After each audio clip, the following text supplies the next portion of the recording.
you have tuned in to Peaches and Powerbombs. Thanks for watching. Thanks for listening. I am Sarah Hirsch, and the young lady on my other side here, Tina Miller.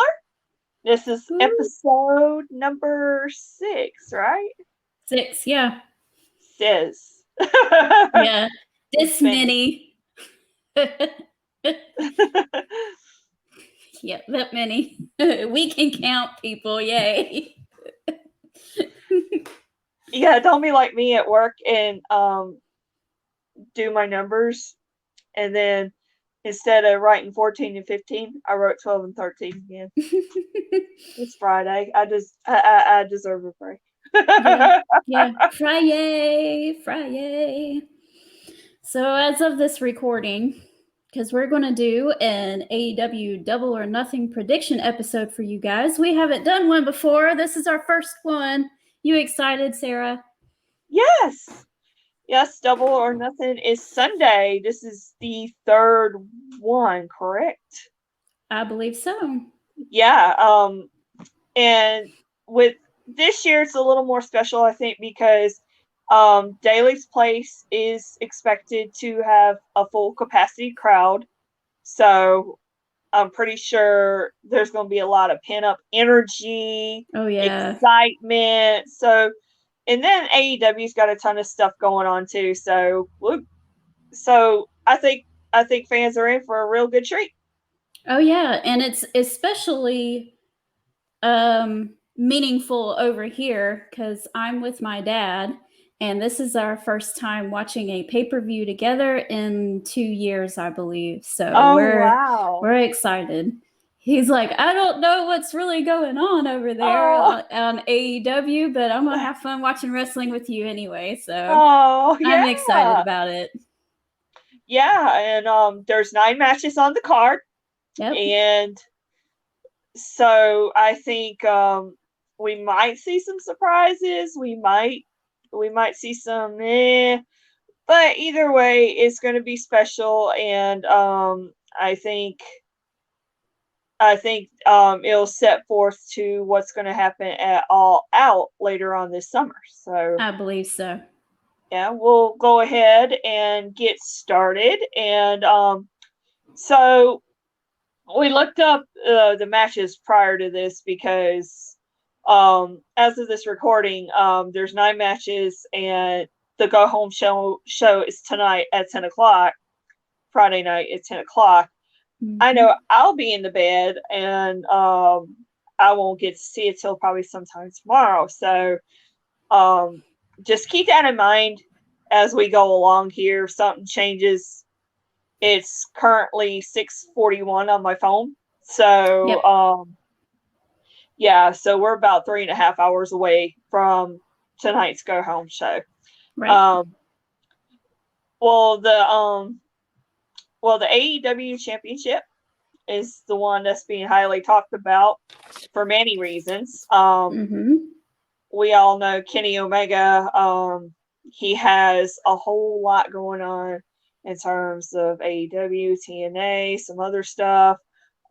There's a lot of hype surrounding this match because I know that Moose has been threatening to show up, but it's also a triple threat match. There was a match last week between Orange Cassidy and Pac. It's Pac. I always want to say Pac. I know, me too. So they, I want to say Kenny Omega and Don Callis inserted themselves into the match, and it backfired because now he's got to face both of those guys. Mm-hmm. So I want to get your thoughts on this first, Tina. What do you think is going to come out of this championship match? Well, there's going to be shenanigans happening. Mm-hmm. I don't exactly know what would happen, but I know that Kenny Omega is probably going to retain. I just think that's a given almost. No offense against Orange Cassidy or Pac. Pac hasn't been around because of the COVID restrictions. He hasn't been able to travel here, so he didn't really get, I guess, didn't get that opportunity to be built up like I think that they were trying to before he left, because I think that they were raising him up. Mm-hmm. And then Orange Cassidy, they were building him up pretty well last summer with his feud with Chris Jericho, and then it just kind of staggered, and he was just riding it like this, and he wasn't. So I don't really see them taking the title off of Kenny Omega quite yet, and especially overall, not on these two. Overall, I hope it's a good showing for all three. Oh, I think it'll be a great match, and I think all three is going to benefit from it. I just don't think that any of the challengers will come out with. A lot of people don't get Orange Cassidy, but I think he's someone who's different and unique. And but I really think he's gonna show people what he's made of. I think so too. At Double or Nothing, and that alone, I'm excited about that because to me, I think Orange Cassidy's cute. He's adorable. He's definitely adorable. Yes, and but I like his demeanor and his chill swagger. So I think he's gonna change a lot of people's minds after this match is said and done. He might come out the loser, but he just might be the winner as far as winning some fans over. I think so too. Orange Cassidy, when they first started with AEW, because I don't get to follow the indie indies as much, so I wasn't really familiar with his shtick. So when they AEW first started, I'm like, oh, this guy's funny and he's entertaining and I like him, but I don't see this whole thing lasting. I see it getting old very fast. I see it looks like it has a ceiling, and he's kind of proven me wrong a little bit. He's still entertaining. He's still fun to watch. And I just sit there and laugh every time. And I think he's great. And I'm just happy that they've been giving him these big time matches, these big feuds, these big opportunities to show what he can do. Because if he was anywhere else, they'd probably shoot, just comedy sketches, comedy acts, and he wouldn't get anywhere. But he can play the big game, but still be who he is, and I think that's cool. Right. And I think too, with Orange Cassidy having those opportunities, like you said, it shows that AEW is very high on him. Yeah. And I think it's definitely that's the unsaid factor, but I mean he's entertaining. I mean that's a win already. So like you said, there's still a way he's entertaining all the fans and whatnot. So it just goes to show you, they're very high on him. Orange Cassidy has a lot of potential. Mm-hmm. So, yeah, I mean, I think too. We've already had Omega versus Pac before, yeah. So it's kind of like a twist with Orange Cassidy in the mix, but Omega's got so many things going on between AEW and TNA, so you already know something's going to go down, but. You have Pac who's incredible, and of course you have Orange Cassidy who has all this untapped potential. So I think we're really gonna it's gonna be quite theatrical. I think. Oh yeah, it's gonna be a spectacle and something you won't want to keep your eyes off of it. Let's put it that way. Exactly. Moving on to the women's AEW championship match. I have talked about this on Diva Dirt in the column I written. I think Britt Baker is going to win this women's championship. It is her time. It is. And, if for some reason Hikaru Shida wins, nothing against her, because we love Hikaru Shida at Peaches and Powerbombs. We do. But I think if Britt Baker does not win, her momentum is going to slow down. Right. And we don't want that, because Britt Baker has absolutely been on fire. Right.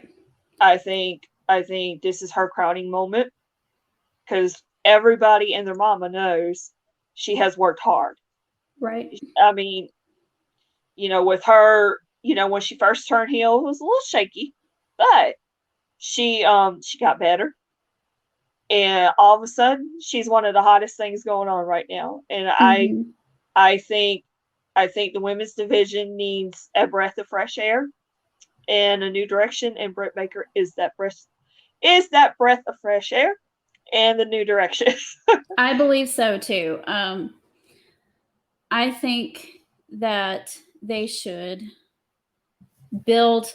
Well, they have been, just not officially, because she hasn't been the champion, right? Mm-hmm. But I think they have built the women's division around Britt Baker. Her thing with Thunder Rosa and and Big Swole and things like that. I think that was talked about more than what was going on with the title. Yeah. I think that they should just rally around her, put the title on her, and then build up that title. You don't, because you want that title to be talked about the most in any division. So I think it's time, and if she doesn't win, I don't know how she could bounce back from this. She can. She's very talented. I just don't. I just think that this is the right time, and that they should pull the trigger now. Absolutely. Yeah, I think you nailed it pretty much. While we're talking about the women, they are also doing a NWA women's title match with Serena Deeb and Rio. We haven't seen Rio in a while, so obviously Serena Deeb's going to win. There's no way. Yeah, but Rio is one of my favorites as well. When it comes to AEW, I think either way they're going to have a real good match. Right. So, I suspect that's going to be pretty low on the card. So, yeah, it's the buy-in. It's the pre-match. The buy-in. That's right. Yeah. You did say that. Yeah. That's probably why I said that. But yeah, I think it's going to be a good match overall. Just get the fans going, tear the house down before it gets started. And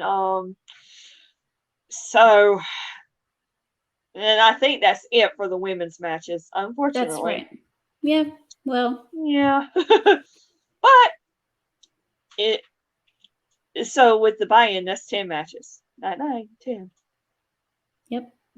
Okay, next on the list, we have Cody Rhodes versus Anthony Ogo. He's part of the Factory. I think Cody Rhodes is going to win it, to me. I do too.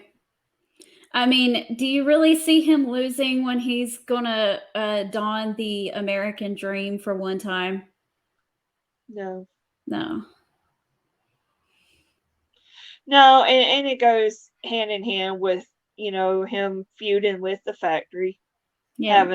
Having that going on. And so for me, I'm really not sure who Anthony Ogo is. So that's sad to say, but I'm not too familiar with him either, because like I said, I don't get to watch a lot of stuff outside of the main ones. Yeah, and so I think it's more of an opportunity type of match for him than anything. And Cody needed somebody to wrestle, so I mean, I'm not saying it's going to be terrible, because I'm pretty sure it's not. No. And then we have, Cody Rhodes. He cut a promo last week. I didn't really listen to it, but apparently it had people talking. I think he brought up race and all that. It's kind of a hard subject to tread, but he's in a biracial relationship, and Brandy's about due. So she was cleared to travel to Jacksonville for Double or Nothing and participate in the weekend events and stuff. So okay, that's nice. Yeah, I saw that on Instagram earlier. So one wrong move, she looked like she's gonna pop. So do probably anytime. So, and that's probably one of the reasons why Cody isn't doing anything too big right now, getting ready for the babies. Yeah. So, I'm gonna let you go for a few minutes. Okay. So who we got next? The tag team championships, the Young Bucks versus Jon Moxley and Eddie Kingston. I don't really know who's going to win this because I can see them going either way with this. Yeah. I can see the Young Bucks keeping it and just keep on, getting that nuclear heat on them and doing all kinds of stuff. But I could also see them putting the titles on Moxley and Kingston and just letting them have a ball, Yeah. Because those two are so fun to watch and they're so funny. And I think it would be fun if they had the titles and just having a good time with them. But, it could go either way and I wouldn't be mad at all. Yeah, I would say the same thing. When I caught up on Dynamite, I saw that Jon Moxley was coming out the Wild Thing. And I'm like, what? Why? It's so funny to me.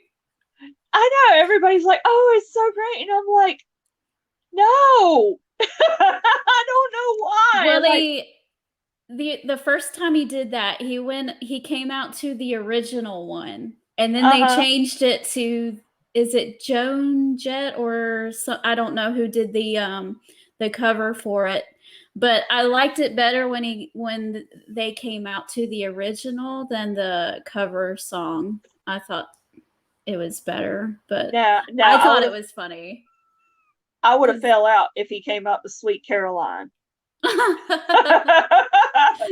Because he likes to sing that during karaoke and stuff. And but I mean, I was getting ready to hear the all right, guys, I gotta fix my camera real quick. Keep talking. Okay. I was hoping to hear his original song. It sounds really good. It fits him and everything. And I heard that and I went, what in the world? Am I missing something? I guess I am, because everybody's like, they love it. I love it. And I'm like, no, it don't fit. Maybe it's me. I don't know. Mina decided to show up while you're fixing your camera, Tina. Okay. She wants to go viral. I got a new kitty 2 weeks ago. Her name is Mina Nadea.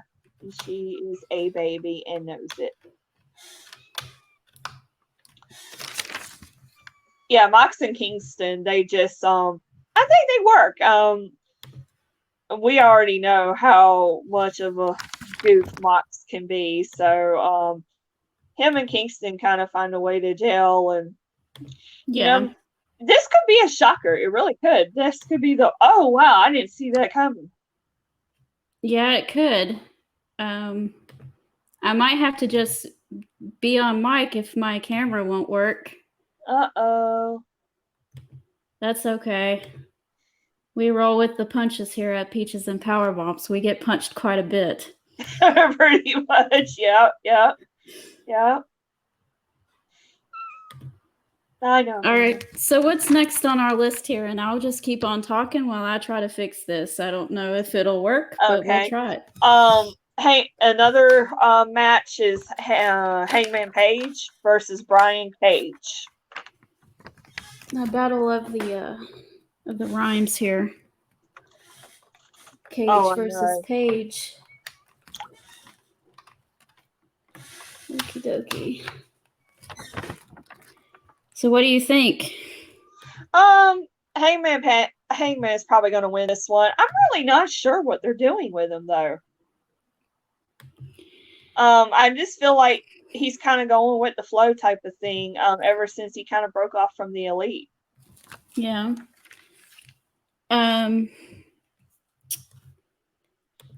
To me, it seemed like they were gonna, because him and Kenny broke up and they lost the titles and Kenny turned heel and stuff.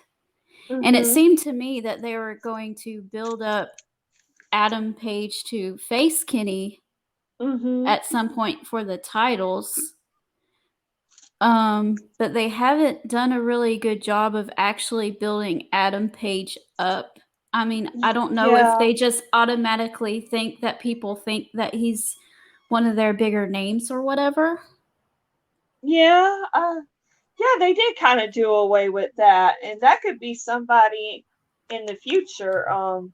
We'll bring that up later. Because with that, I think Page is gonna win. And that brings us to the next next match, and that would be the Casino Battle Royal. We talked about this earlier. Ton of people in there as always. But I think Christian Cage is going to come out of this one a winner. And that's something to keep Kenny Omega busy in the summer. Right. I don't see anybody else winning. They could do Jungle Boy, but I think they've already done that. I don't know. Yeah, when they first did that, huh?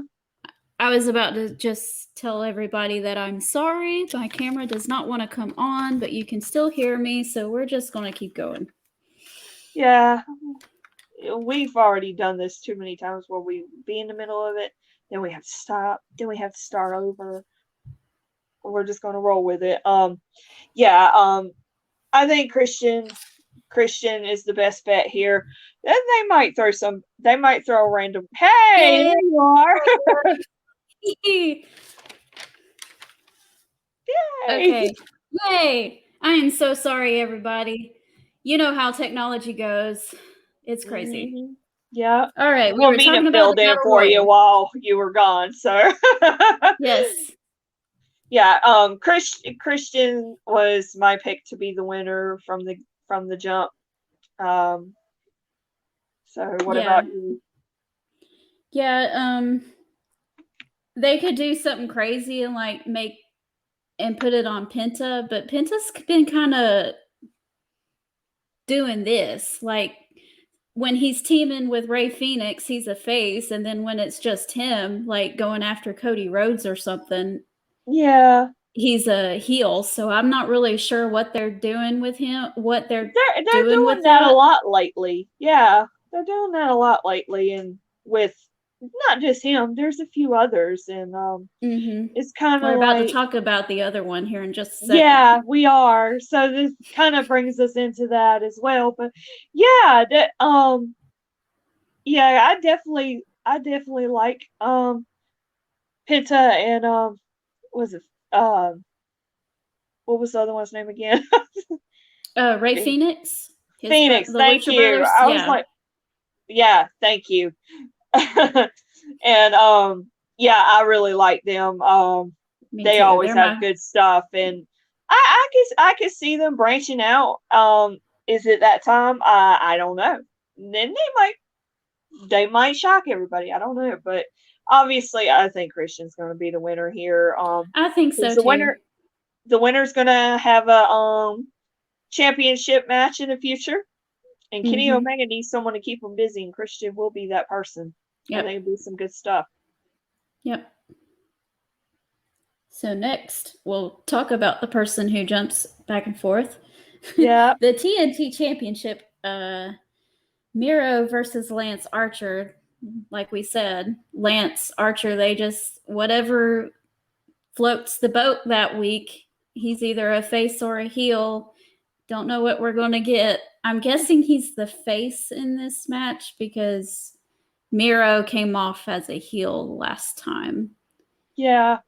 Last week, so. Boy, Miro, when I saw him won the championship on Dynamite a couple weeks ago, he just tore poor Darby Allin all up. I'm like, yeah, you didn't have to beat him like that. Jeez. I understand that, but I think Miro kind of needed to. Yeah. Because he, they, when he came in, he was with Kip Sabian. Yeah. And he was fighting over video games. So I think him ragdolling Darby Allin kind of put some credibility back on him. So I understand why they did that, and I'm okay with it. I don't think it really hurt Darby all that much. So. No. Yeah, now that you put it in that light, yeah. Being that I hadn't really kept up as much, that's why I was just like, whoa, dang. Yeah. You didn't have to kill him. But, when he was Rusev in WWE, he was very vicious and more so like that. So I'm glad to see that he's doing that type of thing again, because he really he was somebody that was really, really good there, and they just completely dropped the ball on him. And right. I'm glad to see that they're finally getting on board with Miro as far as AEW goes. They're finally getting on board with him. I think that's a good place for him to be in. I think him and Lance Archer, that's going to be quite a showdown as well. They're two big guys. They're both powerful, and they both have tempers. Yeah, that's true. And you got Jake the Snake too. So you never know what he's gonna do, crazy man. I know. What crazy outfit he's gonna have on either. Oh Lord, I know, right? Oh man, that man! I swear. He walked in. Oh my goodness, he walked into the studio one time at the DDP place wearing this crazy outfit, and I'm like, Jake, honey, what are you doing? What are you doing? I love him. Who told you to wear that? Oh, man. Speaking of Darby Allin, he is teaming up with Sting to team up with Ethan Page and Scorpio Sky, right? Yes, he turned heel. He's a bad boy now. Yeah, I saw that and I went, oh wow. So did SCU break up? He left them kind of before. He didn't turn heel on them. He just said, "Hey, I'm going to go do my own thing," and they're like, "Okay." And then they did that whole thing. SCU, the other two, Kazarian and Daniels, they said if they lose, then they'll break up. And they were on a winning streak for almost all year. And then they lost in a championship match a couple weeks ago to the Young Bucks, and they had to break up. My guess is because Christopher Daniels is getting up there. I'm guessing he probably doesn't really want to wrestle all that much anymore. Not on a regular basis. So that's my guessing behind that. You know what? Him and Kazarian been together for so long. Forever. I didn't think they would ever. Yeah, I didn't think they ever break up. So like, I saw something about that, and I was like, not even like 3 days ago, I was thinking, dang, they've been together a long time. What are they gonna do now? Well, here we go. Yeah, here we go.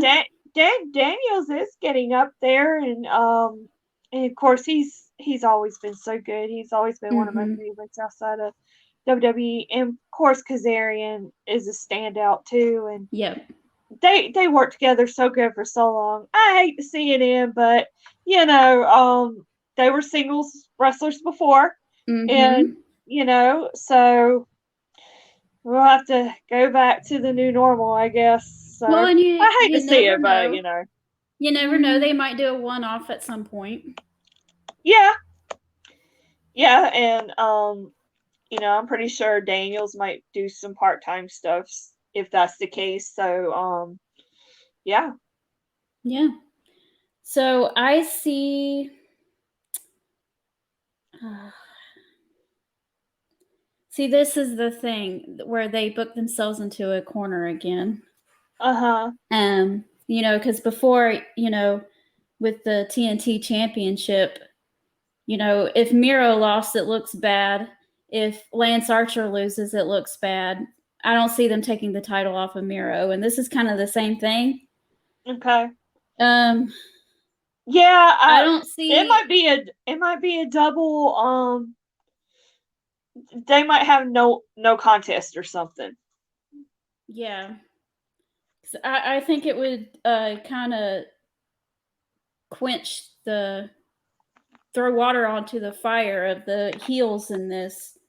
But at the same time, Sting is wrestling his first real match, not a cinematic match, since the one with Seth Rollins. So do you have him lose? Yeah, that's. Of course, Darby Allin could always just eat the pin and it wouldn't look bad. That's true. Then that might be the case as well. Or they might do another no contest or something. But yeah, that's hard to say. In a way, I could see Ethan Page and Scorpio Sky winning, but at the same time, I could see Sting and Darby Allin winning too. So yeah, so Sting, yeah, and I think having him teaming Darby Allin tag with Sting, I think it's a great idea considering Sting is older, way older. We all know his medical history, so it's a good idea, and too, Sting has no problem putting people over. I mean, no, we've seen it in the past, so it's kind of one of those things you kind of like. Well, let's just see what happens. Right. We'll see. I think we only have one more match left to talk about.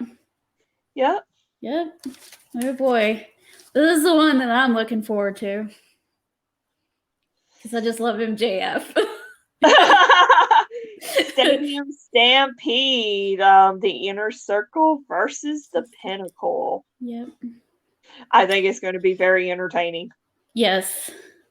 So we were talking about this, Sarah, what they're going to do with this, because it's kind of the Stadium Stampede's kind of like an empty arena type match. So I'm guessing it's going to be pre-recorded. Yeah, I was thinking it was going to be pre-recorded, and they might do something to where there's a break in the match, and then they might have a spot where they come out to the ring or in the crowd or whatever, and there's chaos because for those that don't know, Daly's Place and Everbank Field are actually connected, and there's Everbank, and then you have this common area where they sell concessions and merchandise and all this stuff, and then you have Daly's Place. So yeah, it's kind of interesting to see how they're going to do with this, especially with a full capacity crowd for the first time in forever. And so I'm really, I don't see it starting in there and fans, because they're not going to let the fans into Everbank space. No. I seriously doubt it. So I'm thinking they might do something to the point of they might start out in the empty stadium, and then there's a break, and then all of a sudden they're back in it in the parking lot, or they might end up in the crowd or backstage or something. That's what I think. Okay, like film the first half of it, and then have the last half of it out in the ring or something. Yeah. And they have to be careful too, because I think Jericho is not necessarily cleared. Mm-hmm. He's got that thing going on with his elbow, and I think they said that he could be out between 6 to 8 weeks, and that happened 2-3 weeks ago. So he's not out of the woods yet. So I think they'll probably go ahead. They'll probably be creative with what he can do.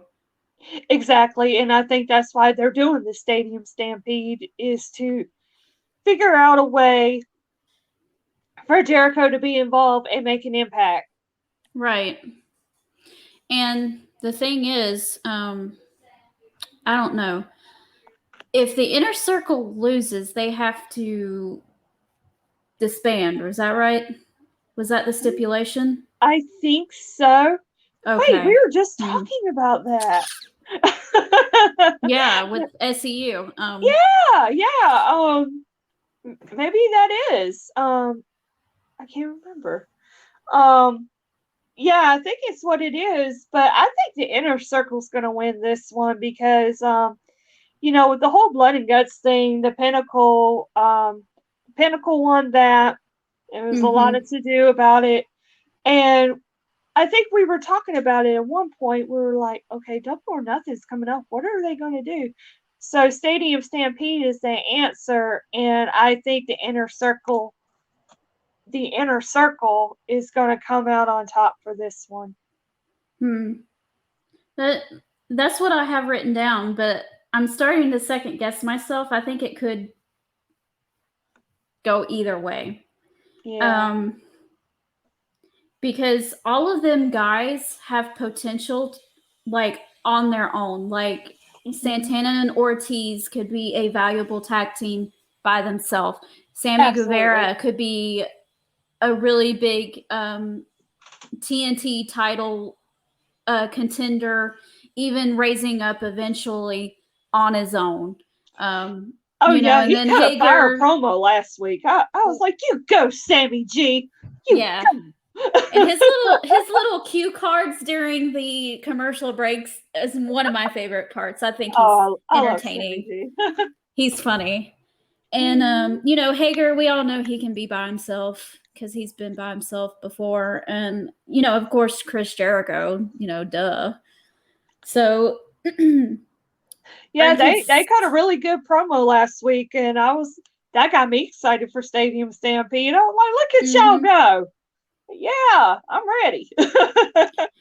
Either way, because of Jericho being injured for this match and not being able to do much, I can see the Pinnacle winning and then the Inner Circle being disbanded, but Jericho needs his one-on-one match with MJF no matter who wins, and it has to happen at All Out. Yes, that was my next thing I was going to say, because the animosity, the bad blood between Jericho and MJF is far from over. Yeah. And I can see how it can go either way. But I think the Inner Circle is going to get this one, to me. But if the Pinnacle wins, that's okay too. It would be okay either way. I'd be a little sad to see the Inner Circle break up, just because Chris Jericho and his dynamic with all of them guys is just fun to watch. But they're kind of faces now, so I could see them, going their separate ways and doing their own little thing. Yeah, it's kind of almost like a full circle type of thing. Full circle in the Inner Circle? Yeah. Bad jokes. Yeah.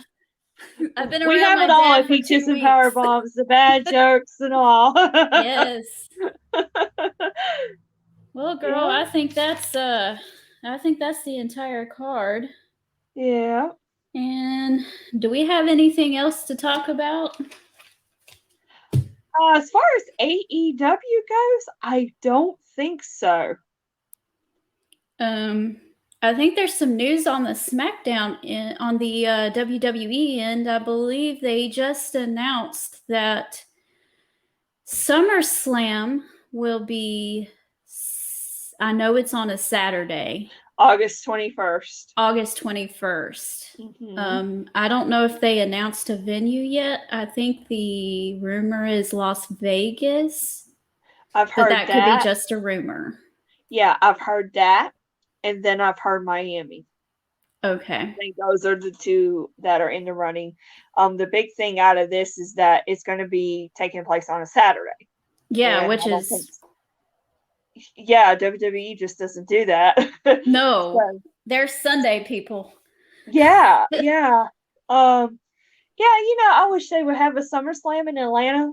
So, Atlanta has never had a SummerSlam. We've had everything else but SummerSlam in terms of the big four. They like to have the SummerSlam either in New York or California. Those are the two places that is their favorite places to have it. Mm-hmm. I mean, hello, we need Atlanta, SummerSlam. Come on now. Yeah, we need something. Yeah, I'm pretty sure. And, that's going to be like right in the middle of their little comeback tour as well. Both WWE and AEW are going back on the road starting in July. Yes, we have life again. Hopefully.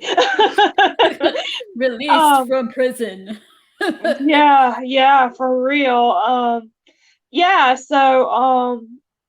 think Atlanta's gonna get both of them at some point.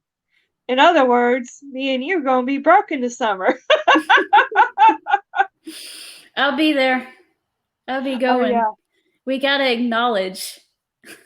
Yes, absolutely. Child, don't let me be in line and be in the crowd. And speaking of acknowledging him, there's another little rumor reel. We'll find out how this will go. But there's little inklings going on the internet about possibly Roman Reigns versus John Cena at SummerSlam. He's rumored to be coming back when they hit the road again, John Cena. Yes. And I think it was my nephew that was talking about it. And I was like, you know what? Cena kind of was schooling Roman the last time. But boy, oh boy, how the tide has turned. Mm-hmm. I think John Cena's going to follow. And it wouldn't be that wishy-washy face versus face, type of thing going on. It'd be a strict heel versus face, and it'd be, John Cena's always good. It doesn't matter what. So he will be at his best because he always is. And then, Roman Reigns is now at his best. And I honestly don't see any other scenario going on because, the Rock's not, and then they're definitely saving that for Mania. Brock Lesnar's nothing on him coming back yet. So thank God. I would love to see John Cena versus. No, I want Brock to come back. I think John and Roman for SummerSlam. That is bomb. I love it. And I like what they're doing with all of them because now that Jimmy's returned, he's kind of going through the same thing that Jay went through. I can't get enough of that because Roman's always like, I love you. And I'm like, oh, gosh. and I'm just like, can y'all get along, please? Just fall in line. But then again, don't, because I like this. Yeah. I think Jimmy's a good little distraction for the summertime for Roman Reigns. Absolutely. Until we can get to that John Cena match. I want to see that. I can't wait to see what Paul Heyman has to say too. It's gonna be good stuff because I was like, me and my nephew were talking about it. I was like, man, if it can't be Brock Lesnar, if it can't be Brock Lesnar, then John Cena will do. I mean, can you imagine the look on Paul Heyman's face if Brock Lesnar just came out there? Oh my God, yes! Talk about conflicted. Oh my gosh. He wouldn't know what to do. No. What you gonna do, Paul? You gonna go to Suplex City, or you gonna fall in line? Which one is it? That'd be a lot of fun. But anyway, I think that that wraps it up for this episode. Sorry about all the technical difficulties, but we came through it okay. Meet Nina. She wants to go viral. The cat took my place. She's a lot cuter than me anyway, so. Yeah, we got her a couple weeks ago, and she's just been a hoot since. She knows it too.